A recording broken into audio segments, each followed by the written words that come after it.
Europe's security is our security. The worst of all is to crash out with no deal. There would be a really serious and immediate problem for British national security. Outside the European Union, you cannot have the same rights and benefits that inside. For centuries, these shores were attacked by enemies and invaders from Europe. But more recently, well, at least since the end of the Second World War, Britain's security has depended on cooperation with Europe. But will Brexit change all that? Will it make the UK less secure, more vulnerable? Or in the words of that famous Brexiteer Boris Johnson, is that all balderdash? In the world of defence, security and intelligence, Britain is in the top tier. The UK's nuclear deterrent secures it an envied seat on the United Nations Security Council.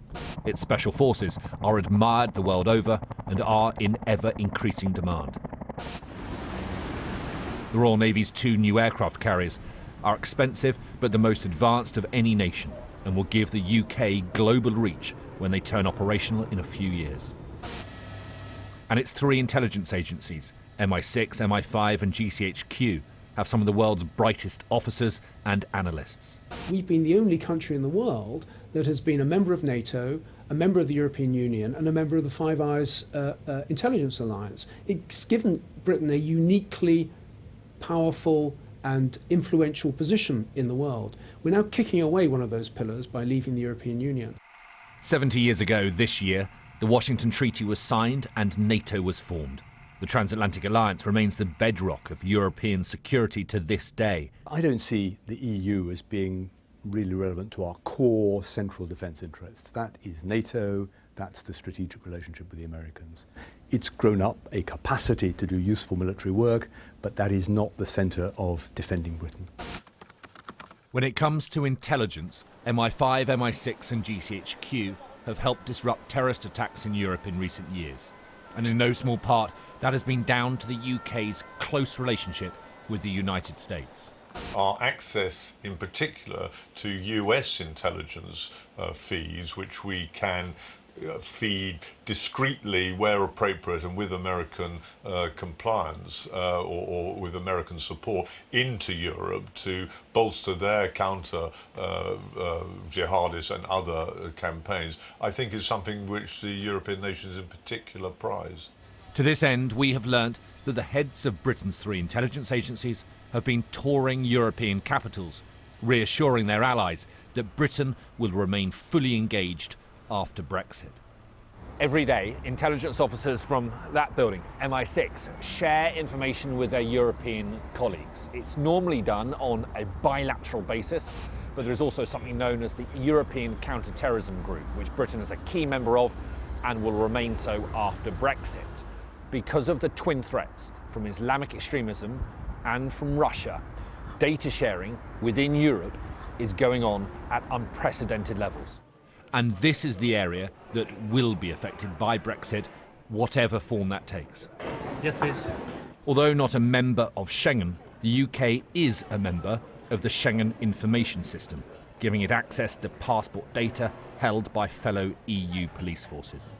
In 2017 alone, that system was checked by British police 539 million times. Britain is also a signatory of the European Arrest Warrant. It allows EU members to request the arrest and detention of criminals in other countries without extradition talks between them. Most of this information is covered by data privacy and data sharing rules, and they're set by the European Union. Now, when we've been around the table, we've been able to argue our case, and the rules on data sharing have been very much in line with our national security interests. After Brexit, we won't be in that room, and the rules will be set by other countries, and we'll have no choice but to accept those rules. With that in mind, the Prime Minister travelled to the Munich Security Conference last year with a proposal.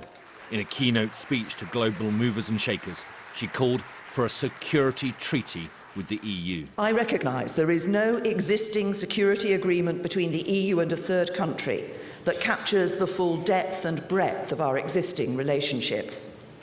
But there is precedent for comprehensive strategic relationships between the EU and third countries in other fields, such as trade. And there is no legal or operational reason why such an agreement could not be reached in the area of internal security. But Sir Richard Dearlove, another former head of MI6, has dramatically criticised Theresa May's current deal, claiming that it puts Britain's security in the control of the EU. The first duty of the state above trade is the security of its citizens, he wrote in a letter. The withdrawal agreement abrogates this fundamental contract and would place control of aspects of our national security in foreign hands. Theresa May's call for a security treaty relies on her getting a deal through Parliament, but even then, the UK's security could still be affected. Any form of Brexit makes our security more difficult to manage, in the same way that it damages our economy. The harder the Brexit, the greater the damage. My own view is that the best outcome for British national security is to stay in the EU. That gives us full access to all this range of instruments. The next best is to have a negotiated arrangement as a third country. It won't be as good, but it's a lot better than nothing. The worst of all is to crash out with no deal. There will be a really serious and immediate problem for British national security. If in the past being an island kept Britain safe, not so nowadays. Modern security is built on cooperation. Alliances are the foundation of a solid foreign policy. It is, if you like, about safety in numbers. The cliff edge is not a good place to be stood. Alistair Bunkall, Sky News.